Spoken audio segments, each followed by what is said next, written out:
Magandang umaga po mga kababayan ko.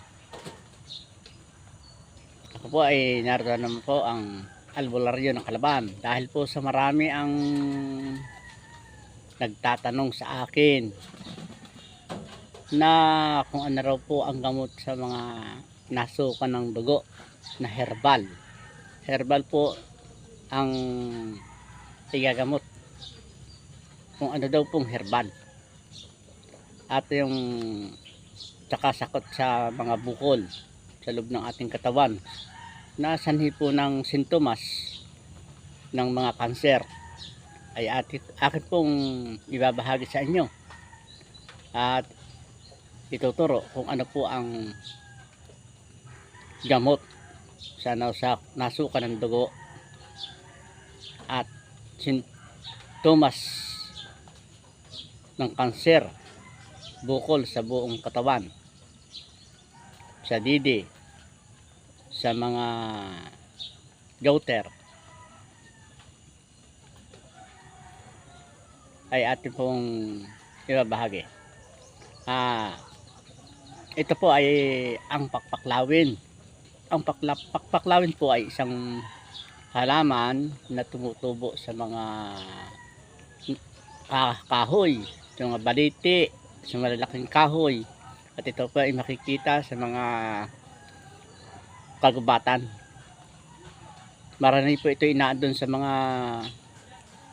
malapit sa mga sa ilog, sa mga sapa ng malalaking puno ng kahoy at sa mga kabundukan. Nakakabit po yan sa taas. Tingnan po natin at ipakikilala ko po sa inyo kung ano po ang halaman.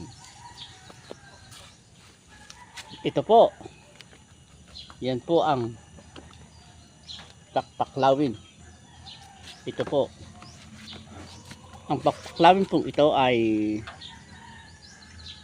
nabisa pong gamot. Yan po ay hugasan lang po ang dahon na ito, tapos ilaga po at inumin at titigil na po ang pagsuka ng dugo. Kung sa bukol naman po ay kukunin nyo po ang itong puno na pinakalaman o ugat ng kanyang